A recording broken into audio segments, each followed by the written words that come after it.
Well, good morning. I'm Jim Sunderwirth here from the Swing. It's good to be with you this morning. We're talking about Lot. We're talking about faith. We're talking about Abraham. We're talking about Sarai or Abram.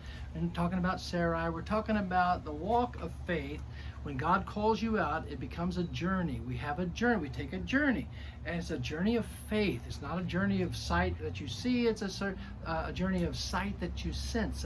God's presence, God's guidance, and He guides us by opening the doors, provincial guidance as He opens doors and shuts doors, and you can see that happening, and then working on the other side as He's working around changing things and ordering our steps too. For the one thing, it always develops our character. It always helps us to depend upon Him more and be sensitive to His grace and sensitive to His wisdom every day. So right now we got Abraham out of Egypt, and they had a very, I'm sure it was a very quiet ride back home. But now they're back in the Canaan land area, and listen to what it says. And Abraham went out of Egypt, he and his wife and all that he had, and Lot with him, and to the south. And Abraham was very rich in cattle and silver and gold, probably, richest man ever.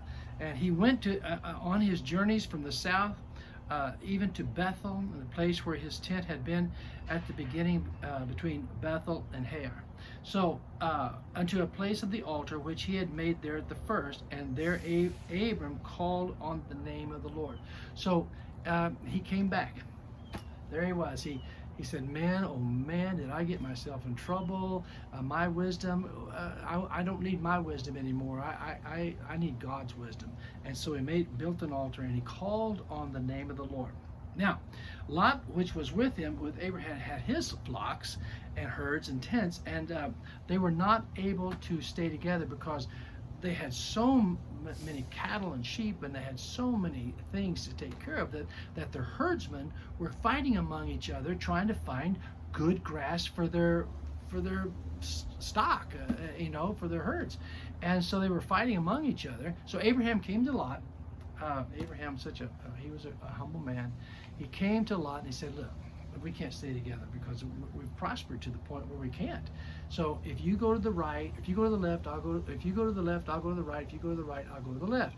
So you make your choice. You look, and wherever you want to go, you go, and I'll go the other way. So he let Lot make the decision. And now that was very upstanding. A lot of times people want, especially when they're the leader, and especially when they are in control of everything, the blessing is upon them. Well, they're going to say, look, I'm going to make my choice, and then you get whatever's left. But that wasn't the way with Abraham. He was a humble man. He wanted the best for others. I think when you walk by faith, like Abraham was learning to walk by, we all must learn to think of others. And so he thought of others and said, Lot, have your choice. And the Bible says that Lot looked to the south and he saw the plains of Jordan, and they were rich in water and provisions, and it was just a beautiful place. And it was, he said, this area of Jordan before Sodom and Gomorrah was destroyed, it was a garden. He chose it because it was well watered, and he went south. He went to that area, and Abraham went up into the drier area.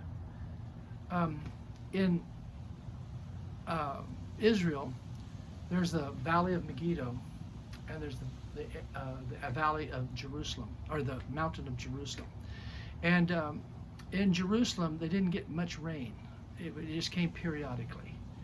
In Megiddo, rains came all the time. If you're there, you'll see how the valley is so rich. In fact, they got sometimes 2 crops a year.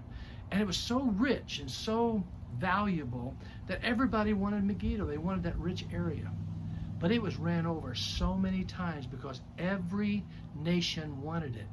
And because the prosperity was so easy, nobody really depended upon God because it was just happy, and they didn't get prepared for the enemy coming in because they depended upon the prosperity of the land. And it was run over. Up in Jerusalem area, in the mountainous area where it was dry, they had to depend upon God all the time. They had to pray to him for rain. They had to pray for him for everything. They had to depend upon God. Did you know that not one prophet came out of the valley of Megiddo? All the prophets came out of the land of dependence upon God. We're going through tough times.